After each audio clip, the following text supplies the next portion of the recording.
banda wana mwasi akima ya mutu ebuja ndenga yaki amoni mwasi oyo ya mutu echauffe lisusu nde ya mwasi na yakima na mwana mwasi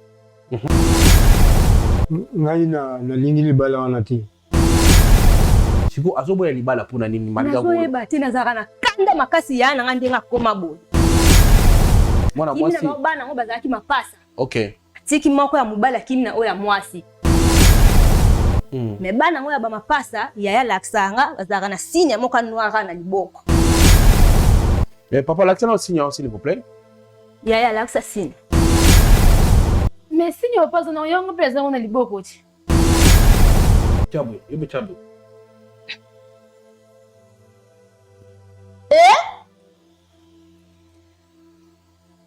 papa amwana na ngai mwana yo abokilo na ngai aza kilo na yo mwana yo papa nini pa mwana namoni signe siko signe wana ni koloba nini kota na muzindo ya famille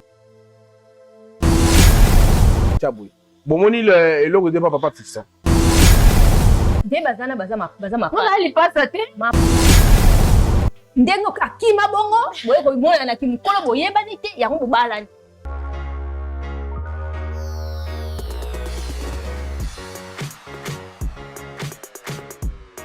Au nom de Jésus, matoye funga mamunokolo ba matoye funga mamunokolo ba na kombo na Yesu. Matoyi na ye na malobe ngai mama Lutumba nakendaki na prière ya convention oyo esalamaki ya papa Moïse ayaki awa nakendaki kuna na mwana na ngai azalaki banda inane azalaki koloba te ti ndenge akokisi 23 ans ere tokendaki kuna papa abondelaki mpo na ye namoni akomi koyoka mpe koloba yango wana napesi nzambe oza na merci mpo na bolamu nyonso azosalela ngai. Shalom bana nzambe kana ngai ezalaki ka ya depression makasi na banda kolala te na banda koganga na banda kolota bandoto mabe na kondaki na silaki nzoto bamemaki nga na hôpital psychiatrique na dépensaki mbongo ebele esimbaki te or fallait nasala mémoire na ngai ya fin de cycle badépensaki koleka même na classe prophète moko ayebisi biso eza likambo ya kokende hôpital te eza likambo ya koluka nzambe epa na ye moko esimbaki te tokende na baministère ebele baprophète ebele esimba ete me nakumisi nzambe ya papa Moïse mpo mokolo bamemaki ngai dès le premier jour epa na ye asimbaki ngai mutu na ngai ekomaki stable ezochauffe lisusu te nakomi kolala pongi nakomi kolia nazoganga lisusu te naomona su bandoto mabe te or ce n'était pas le cas pendant 4 ans nde napamboli nzambe ya Osana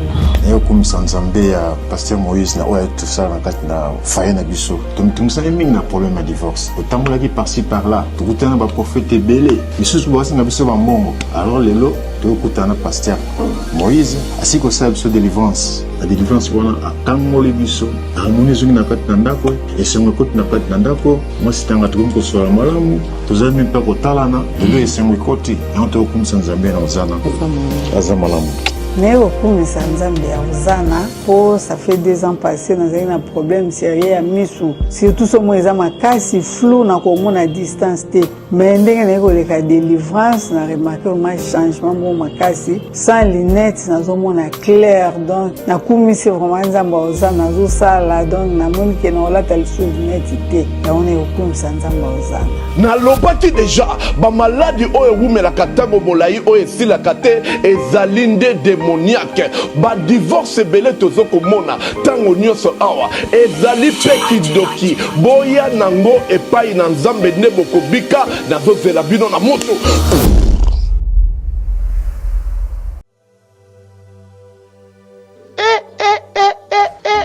nalobia bokanisaki tosila te toye lisusu mama Clémence Kwamba Kabamba toujours idéologie ayeli biso lisusu Queen Clémence Talent concours make-up et coiffure professionnel 2e édition yambala oyo eza ya ofele nalobia eza ya ofele poete casting na biso elingi ebanda deja pona komikomisa benga na banimero oyo na lombango plus 243 80 84 20 140. Please, 181 75 66 46 76. Yaka kotante chance na yo na batala ozali na yango kotia makeup pe kokanga suki. Yambala oyo pona ba prix à gagner tozali na voyage à l'étranger. Pe lisusu salon de coiffure complet ya yo moko. Nalobi ya yo moko kozanga te mi komisa na ba numéro oyo po ete eza nango gratuit ya ofele. Nalobi ya ofele. Ah mama Clémence Zambe apambola yo pona makambo tosalela bana ya RDC mobimba. Pona yango mama kamata bisu. Mwa kamata lisusu. Mwa.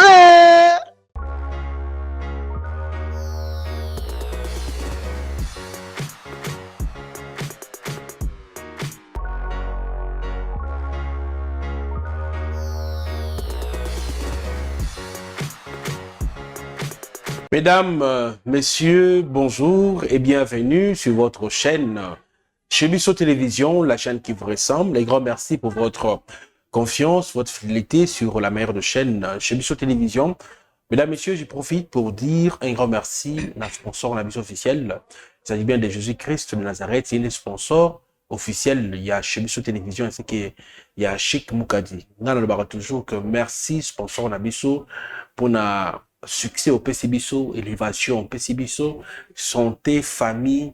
Un grand merci à vous, notre sponsor, pour Otega Bissoté, Moussolopé, Osbikolo, Nangobaxi, P. Manabo Moï. Un grand merci, sponsor Nabisso, comme on a eu Jésus-Christ de Nazareth. Alors, mesdames, messieurs, je dis encore un grand merci, Naba Héros dans l'ombre, comme on a Cordon Elias Sinanduku, na Pesibongo, Matoni Mingi, na DT Denis Mosolo, na Banzi, na Louange Matembo, Bazali Bongo, au Fou et au Moulin, na organisation, il y a émission, na Bossanité, mon vieux Jojo Lukoji, je vous salue là où vous êtes. Un grand merci aussi, na ba membre Nyons Oyo, ba soutenir émission chaque fin du mois, on a $10, parce qu'on a un groupe de soutien de cette émission Bravo Jésus-Christ. Les Ali Bongo, Soko Komeli Bisso, na numéro, vous allez afficher numéro RTL, plus 243, 97, 666, 66, 04. Au Bengi Papa Chic Moukadi, on a un groupe na bisso WhatsApp. Comme ça, au Bandakoti na Bongo, $10 chaque fin du mois pour soutenir cette émission Bravo Jésus-Christ. Et aussi, Nambatunion, Sobalingi, intégrer le groupe Nabiso et WhatsApp pour la prière, pour la conseil. On a un problème dans la famille. En tout cas, Benga Bisopé, vous allez disponible pour nous répondre. Yo. Et nous avons signalé que pour nous Chic Moukadi ainsi que Basay Nanzambé, nous sommes disponibles à partir de 9h juste. Si 13h juste, vous allez disponible pour recevoir des appels, vos appels, vous voulez dire.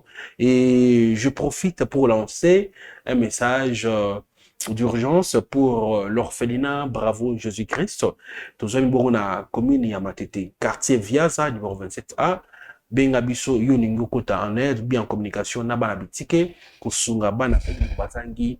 Mes parents et aussi Nenge Thomas Fabien Lobagi qui est toujours le candidat on a quelque chose pour payer chaque fin du mois loyer toujours le cabon 5 partenaires où il va soit peut-être charge et à chaque fin du mois bafutaka loyer pour na banabitike. Merci beaucoup na ba o news pour l'inga bisote mbote da bien skabozwami yo s'abonner na noté t'as la place pour commis s'abonner ou s'abonner et puis ou activer cloche il y a notification. Je salue Break depuis France, Maman Nabisso pour soutenir cette émission ainsi que Maman Joyce depuis Royaume-Uni. Merci peu Thomas Fabien, Madame, je m'avais dit bonjour, hein? Bonjour Madame. Bonjour papa. Tu as bien na émission Nabisso Bravo Jésus-Christ. Tout d'abord, comment on a dit? On a la fleur. Comment on a la fleur? La fleur on a dit. La fleur Chamundele. Chamundele. Voilà, et sengo ezali ya koyamba yo na émission na biso Bravo Jésus-Christ. To yoka kimbela na yo benga kibiso po ya koleka na émission na biso ezali bongo Bravo Jésus-Christ kasi et joa kibiso mwata mwangonga pona ko bengisa papa ya mobali o azaki bongo na Kasangulu pour ko yawa ko futela etike ne wane walinga muni mbongo busina ke futa ka futi tike papa roya et ayaki pe déjà pour que to meka ko yeba problème oyo bozali nango.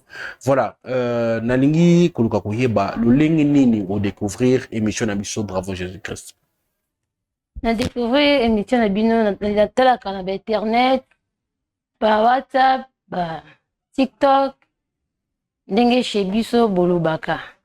Denga pe na tala kite fa likambo na za nango ifana memela bino pour pesa nga solution na problème on na za nango na mobile na ngai.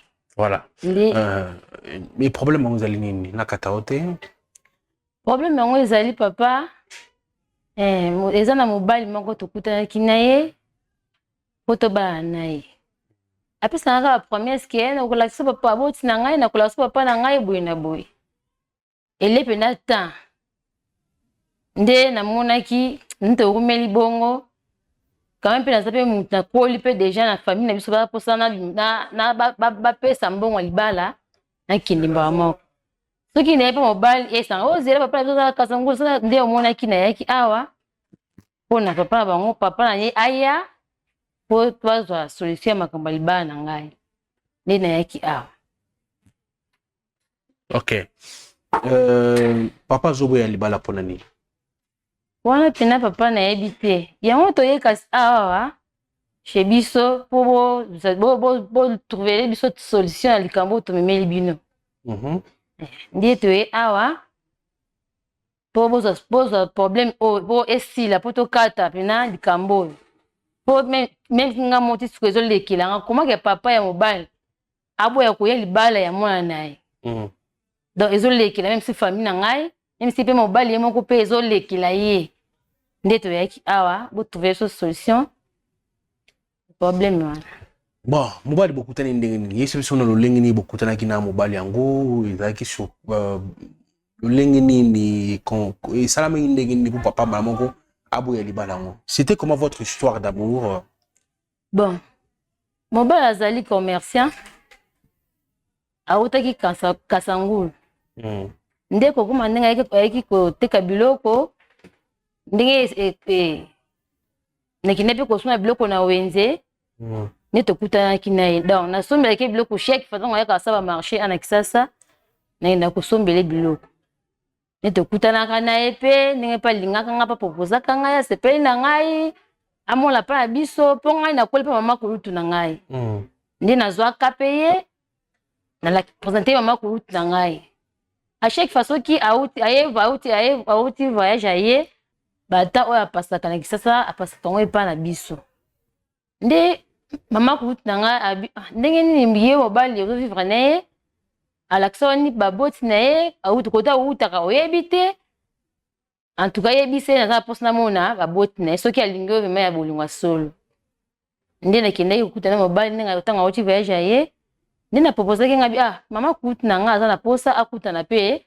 na famille na yo ndi pe bisenga sava premier okuta famille na nga ezate fo nazonga na sona papa tokoyeba ndeni ya kosala ele pena mikolo pene bele makutu na nga bi lokola yo omoni okoli omoni ke okodo okomi kozwa mibali omoni ke yende okomi chef ndako en tout cas ndako na nga ovanda te fo olanda mobile na yo nde na teki shock pena makasi tema pe pa na bolingo na ngai nde tuzaki likanisi biso mbe tuzaki likanisi ya koya awa bosunga biso ndenga na yaki boyebisa bino. Selon yo tant papa comment ya libala ekozala nini ba analyse na yo après comment na ke papa bokilo azoboya libala pona yo conclure nini? Papa makambo kisa kuma makambo ebele peut-être même si ça va lien bango ya famille bon ebité les problèmes ezaka ke papa lokola makambo de kuna maboko na bino papa aya comme ça aloba eloko nini ezopekisa ye mwana ya bala les problèmes eza yango wana. OK tant bosoli pe na mwana ya zolobani Na mwana tango mwana mutayebisa que papa sobo ya libala to yo moko mona que papa sobo ya libala. Ozwaki pe temps ya ko visiter papa esika za na Kasangulu. Te, na kinda kuna te. OK, mais moi mutazo yelo ba message que papa alingi libala te.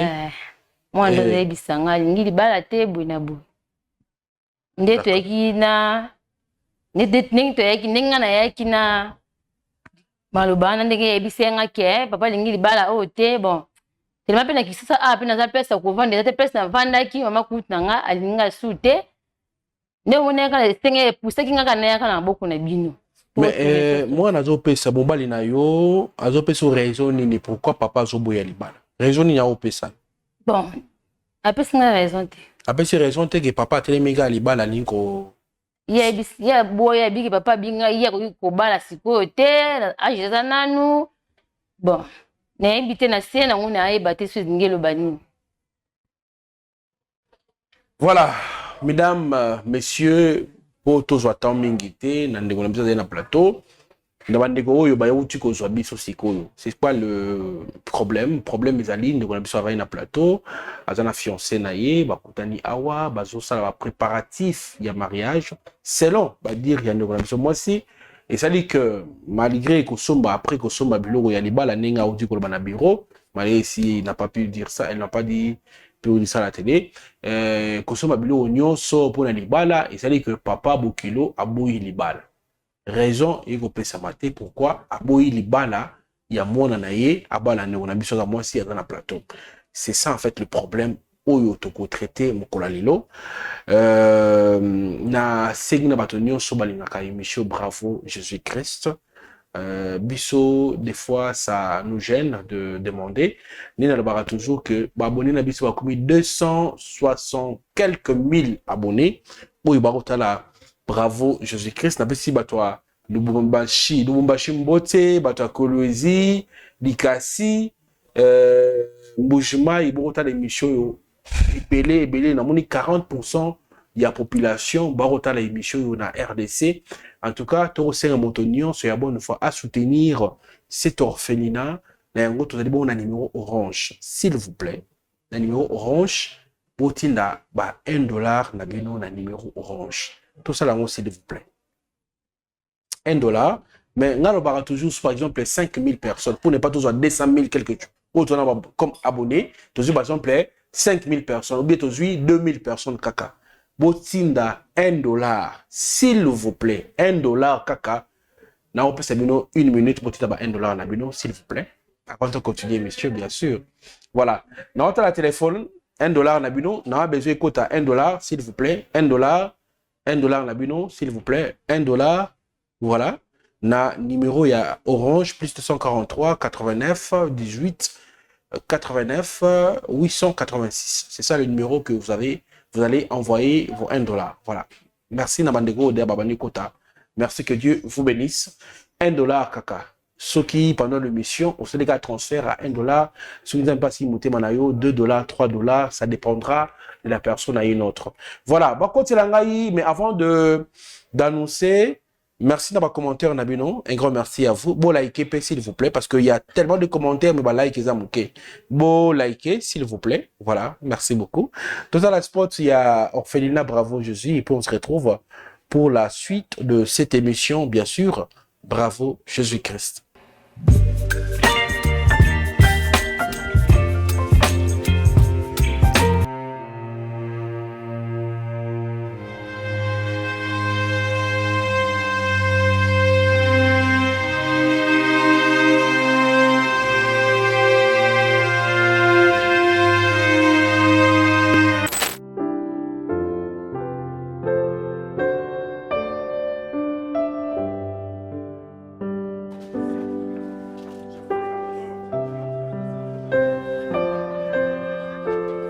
Orphelinat Bravo Jésus a lancé Opération Tangisa Orphelin na $20. Pona Asomba, cahier, sac, uniforme, pena frais scolaires. Na $20 nayo, tu peux sauver une vie. Notez bien, c'est lui qui donne aux orphelins prêts à l'éternel. Bosalaba Dona Bino na numéro Oyo. Orange Monnaie, M-Pesa, Airtel Monnaie. Tozwani Bongo na commune Yamatete. Quartier Viaza, numéro 27A.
Voilà, de retour, mesdames, messieurs. Je salue ma membre Nyos Oyo Banima Kopesa $10 na chaque fin du mois. Nango, nako rappeler Bandero Nyos Oyo qui engagement pour na son abisso na $10. Maman Sylvie depuis États-Unis, na Peshombote, je salue aussi Bandero Nyos Oyo batala émission sur Otala Yango.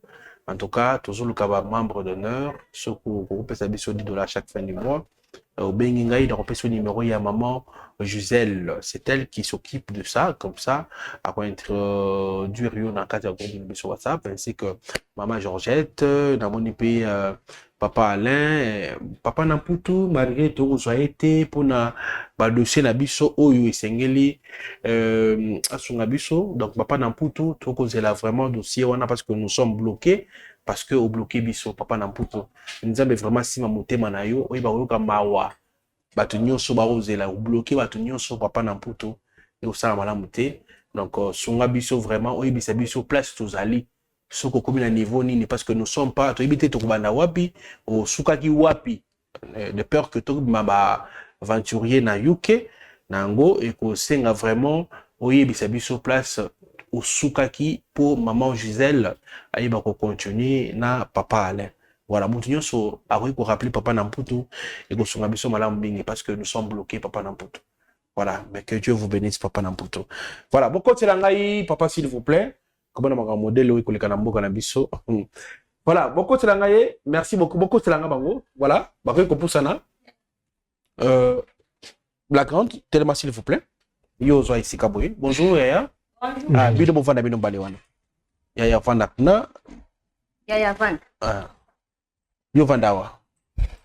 D'accord. Mbote Yaya. Mbote. Comment on a? Comment na mama Chimene. Mama Chimene.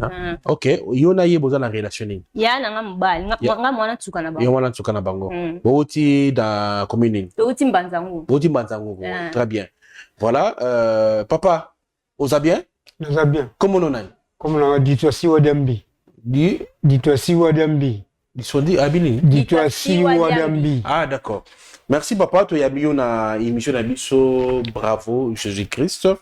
Ndeko n'Abisso nde asaki en sorte que to beng sabino boya na kisasa pour asana ni tourner sengili ayeba. Boyebiye? Oui, na yebiye. Azali nani pa ina bino? Azabo kilo nanga. Azabo kilo na yo.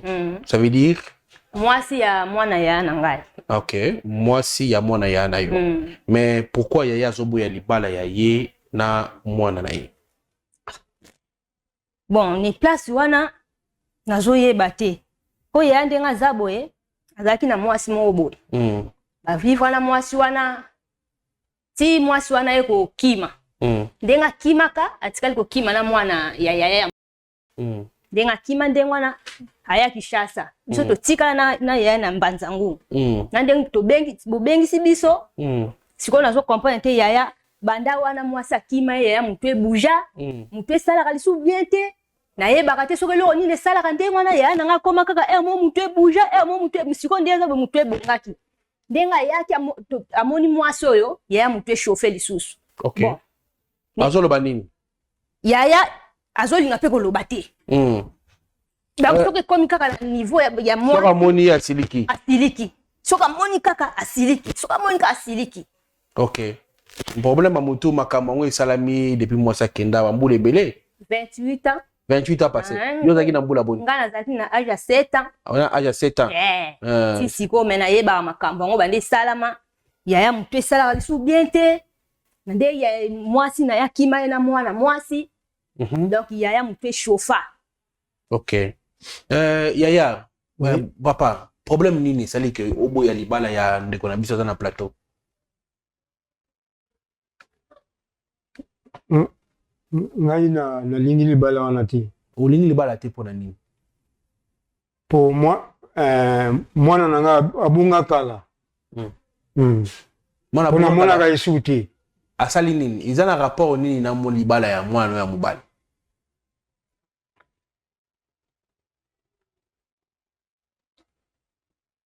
Siko azobo ya libala pona nini maliga go. Nazoyeba te nazaka na kanda makasi ya nanga ndenga koma boye. Mwasi wana pona mona ke isuti. Siko yana problème nini? Aza problème mutu? Non, depuis moi soit na kima na mwana na ye barate esika mutu eshofela yangwana mukona ko mona moi soit na kasi na kolia emino. Mais yaya sikoyo ozana souci ya mwasi na yo ozana souci ya mwasi na yo esa ke otika la boye na souci ya mwasi na ngai wa souci ya mwasi na yo olo baneni suka olanda yo émission pour depuis ayaka na Kinshasa mwana nanga na mona ka ete yango nazaka na souci. OK. Sikoyo osala nini na vie? Osala bilanga na ngai. Osala bilanga na yo? Oui. Olonaka nini? Nalonaka bandembi, ba tomate pomme, ba piment doux, ba biloko ebeleka. OK. Sikoyo ndenge aza boye azaka boye to akoma boye par rapport ya ndenge mwasa ebandaki ndeni mwasa kima na mwana beta na biso bisolo esala baka ndeni.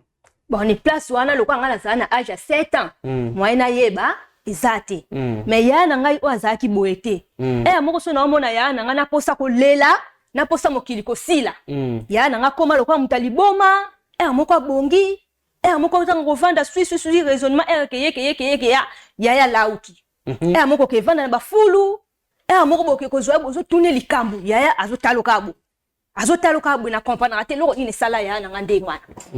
C'est que moi tu as des mutalukele ba problème comment ça la kima ilo ni sali ke moi ça na kima elo ke sali moi ça na kima bon place na ya on a ebiso ke na comprendre te ponga na zala mwana mukie. OK moi ça la kima la zoe nini wa kima ina mbongo ayeko kima na mwana na mwasi mwasi na bana ngo bazaki mapasa. OK tiki moko ya mubala kimna o ya mwasi me banda wana ya esika mutune bujela ya ngwana me bana ngo ya ba mapasa ya laksanga bazaka na signe moka noira na liboko. Mais papa, l'accent au signe, s'il vous plaît. Ya l'accent signe. Moi, lidodo wana, moi, noko wana, ya noir wana. L'accent en caméra wana kuna, l'accent kuna. Chabu. Sikoyo, ma papa, wana ni ngolo bani. Quoi? Mais signe au pas on yongo présent on a liboko ti. Ana ngwa. Mais nga ngoyo. Hein? Chabu, yebe chabu.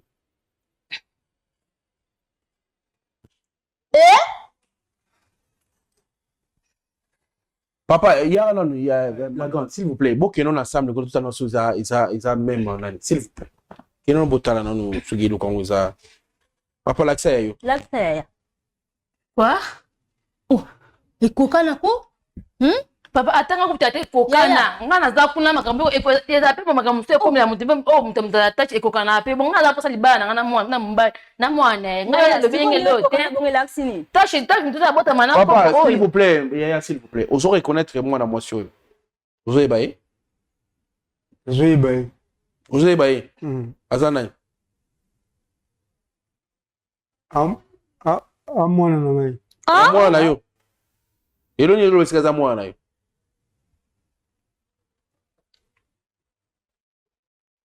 abokilo na ngai aza bokilo na yo mwana yo papa aza nani tala nanu bien basine na bino eza nder moko place no likambo bien aza nani mekana papa oza bien aza na obi aza na problème ya ye mwana ana problème à mutu. OK yaya s'il vous plaît ozoyeba elongi oyo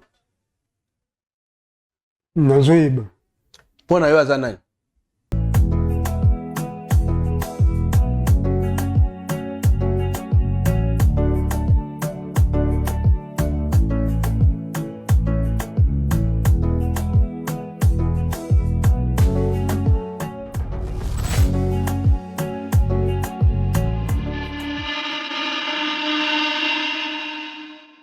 mwana na ngai aza mwana na yo nini lakisika aza mwana na yo po babalaka bazalaka na mapasa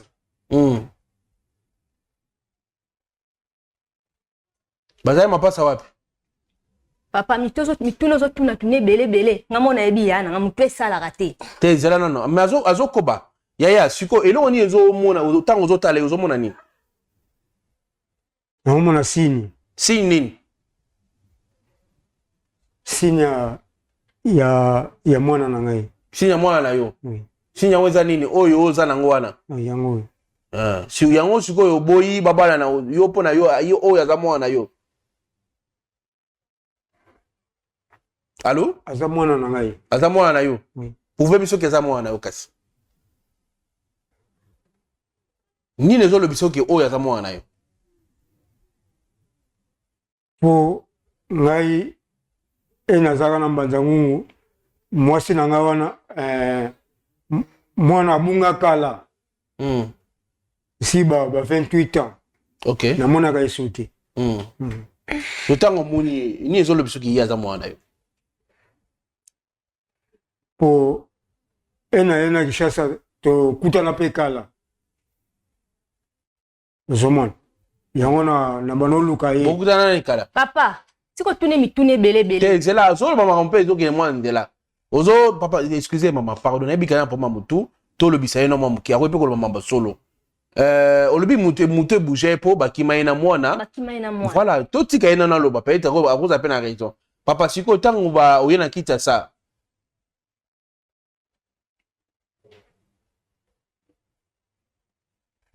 Allô? Oui. Tango oyena kita ça. Ena Kishasa kito kutana na mwana na ngai. Utena mwana na yo? Oui. Mwana o wapi?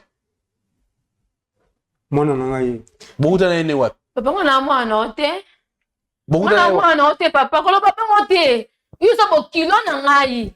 Oza bo kilo na oza papa potinga te. Otala na kolo bongo. Omuni sini oyo zanango. Oza mwana biso. Okito mata oza mwana biso. Mais elo oni ezolo biseke oyiya za mwana bino. Tozotala déjà signe. Po ya nanga bota mapasa. OK. Mwasi na ya kima na mwana kala. Déjà 28 ans. Akima na mwana mwana. Pardon, bon mo pesa mama mutu pasi to mengana ya papa. Oza bien. Naza bien. OK. Olobi o ya sana nani? Mwana na biso. Mwana bino na nani? Na mwasi na nga utozalaka na ye. Akenda bi mwasi na yo. Mwasi na nga akima na mwana. Siko yo tango akimi na mwana, utaka wapi po oyo umona ke mwasi na yo akimi na mwana. Po toyaka koteka biloko. Allez. Batama moto kutana na mwana na ngai. Papa, bon, je comprends. Bon, akimaka na mwana po boyo kutana na mwana yo, je comprends pas. Siko yo mwasi na yo wana o akima yo na bana. E salama ndeni. Mwasi wana kima na mwana kaka boy destination ekoni. OK. Eye banaka te soka kenda wapi? Banda wana ya nanga mutebu etikala lisuma la mute. Banda na ndeto aka mona ke longia mwasi o na signe. Ya nanga mutebu Jesu makasi. OK. Soka moni kaka mwasi azo boya kutulibala ya yena fiston. OK. Papa, basini ni oyo monya epande wana biso mwasi. Itelemo la biso basi o expliquer biso basini nyango. Tellement zo mwana expliquer biso maman s'il vous plaît. Pardon papa te c'est là moi muke makama o comment que moi un peu compliqué. Et c'est que tout le cas yeba comment ça se passe. Papa tellement nano malgré vous en a problème ya ne ba rolo mangala on di manangate. Omoni nini pa mwana. Na moni sini. Sini ni. Maman na tellement papa. S'il vous plaît tellement nano. Moi tellement s'il vous plaît. Omoni sini wapi? Sini yango. Sini mwana bozala na ona famille mo batoka ye. Tuzala na famille. On a la famille. Oui. Mais il y a ça dans l'hôtel. Expliquez-moi son papa s'il vous plaît.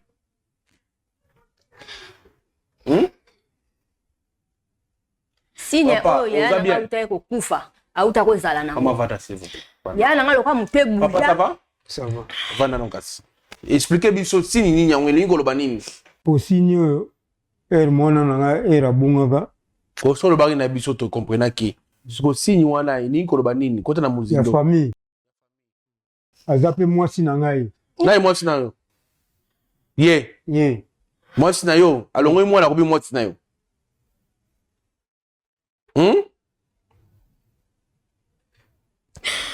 Mwasi na nga obe mwana na ngai. Nyonso mibali. OK. Ya mpe. Aza problème ana problème mutu. OK. Boko tana nani bandeko. Boko tana nani fiancé ya ndeko na biso mwasi po makambo iko mbisa mutu pa. Siko hier s'il te plaît. Là ça le bon là. Bouton coco na monya mwindo. Yo boza na coco mwindo kuna. Yaya pasana. Boko c'est non nani. Fiston. Azape na fiston pas na coco. Fiston pas na coco na liboko. OK. Boko c'est la ngai. Bon c'est la ka wana twana ki. Papa fiston yaka. Oza bien? Hein? Bien. Ah, na yambio yako fanda. Fanda mamoko. Yo mtu yako uruka biso na mo c'est vrai. C'est bon c'est la ngana zbe.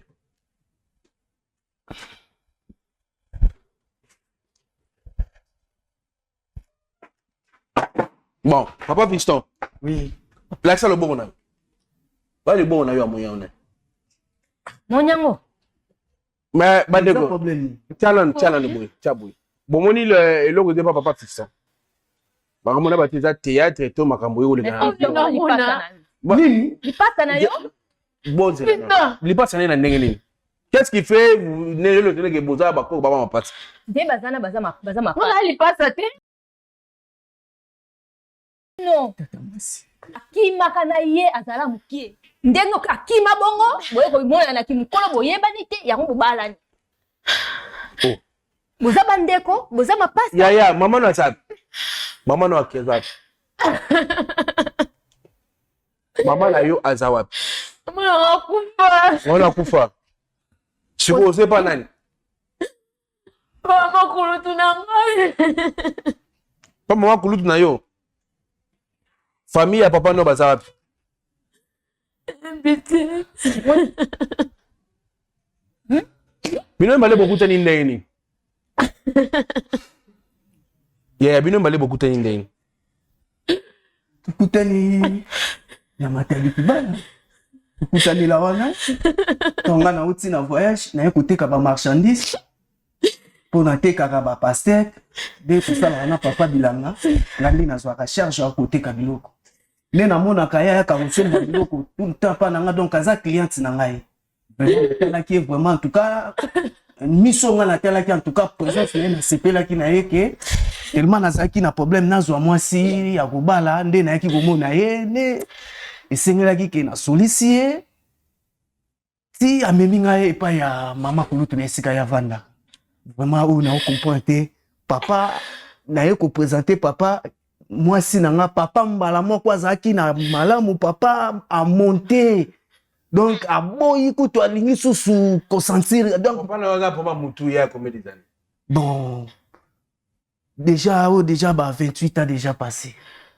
Siko papa no bo ça bilanga ndeni pour moi zolo makambo à travers bon papa normalement bah moko papa azongaka normal aza normal tango azongi normal toke na bilanga azo pesanga babiloko ngane nazozwa charge ya kolona na bato tozwaka wana pona basunga biso nde tozolona ye musala ye asala kane ko pona nde ba graine apesi ngai na pesi toke kolona mais soki ta mutu na esali so nini mais avant d'araka kanga nde nazaka vraiment chargé na usala mambo bila oui maman na bino mona mwana tibo sa ba théâtre donc il y a des choses sérieuses mais siko ba koko like maman like sana koko na ozana bande ko botana na ba koko fais ça chana le koko na nani wapi yayo yayo yezao like ça kuna wala pe yayo papa chabo kia kuna like ça cha uzoyoka like ça boy chabo yi papa hey boy chala kamera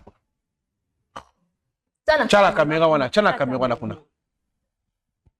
mais papa zoyoka moi zoyoka bane baboli botala nano botala mystère ya Nzambe. Moi je dis ça c'est Dieu botala bino moko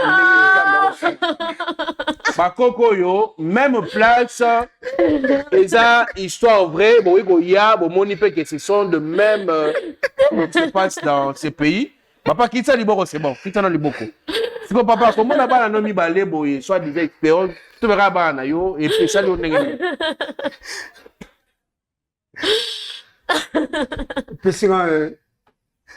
Pessinga plaisir et bien plaisir OK Siko au commis bien papa tellement s'il vous plaît osa bien siko tiens osa bien bougez nan bougez oh combien 1 oh 3 boso cheboy Boy, combien? 5. 5. Bravo. Vanda papa. Bon, papa, Azana est bien. La gare, on appelle Chomaloba. Au Kolobani, ni komona, après beaucoup de années, vous écoutez Anali Passanayo, ni oui Koloba.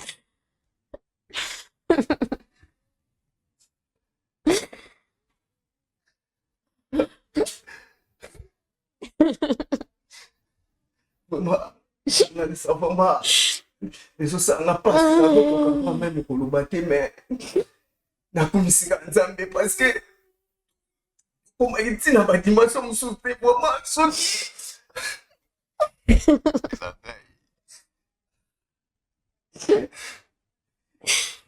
yaya boti kolela tokumisi nzambe atanga pe na mutema nanga na sepeli makasi nde nazabo na nzoto alo nazo lenga makasi nde naza ko ezolekela ngo eza kosambusa ba o eza kosambusa boti kolela tosangani ngape na tikala ka nga moko ngai na bino tokomi 3 na yaya tokomi 4 yango tokumisi nzambe ko tokana kokuta na bo yo bala ngana bala obala pe la grande vous na pesio maloba yo makamo komona lelo après beaucoup des années où mon papa na yo na état au monelier ngala baka makamo bomona waka bomona ba théâtre mais sur des choses qui se passent tel après autant de années après 28 ans papa oyo abela mutu po bakima na ndeko na biso ya moi c'est pas moi sinaye moi c'est place akena kena ko kufa moi na tika le pa mama kulutu.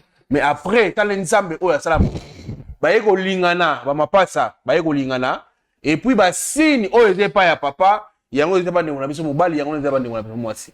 Donc là t'es traité. Vous pouvez venir boyer pour comprendre que ce sont des choses vraies. Appelez-nous boya quoi. Venez voir. Bon inviter bah on a ba église na mino, bon inviter ba ngomba boya au mona. Nenzambe wa zabu lingo na sala makamna. Mais la grande, yo koloba nini, comment on a papa na yo après tant des années. Mais papa a un problème à mon tour. Comment papa a marié? Premièrement, on a séparé non. Pour revenir sur ma baptême, belé, puis ma moule belé. Et c'est passé. La vie vraie. Na mukilo ça papa, mais comment on est, non, qui est moi. Manque douleur dans mon thème. Vous n'avez pas les petits boyes banines autres.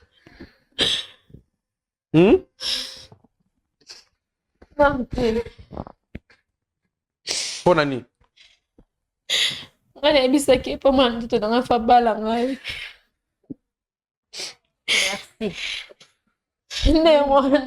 Et si ce matin, on prend la personne des autres là. Tellement ya ma papa d'ailleurs. Maliga koye ba yo peut-être traité mais azo reconnaître na ba. Ya tikolela na kumisi nzambe. Ça c'est peu là. Papa Télémaya, papa.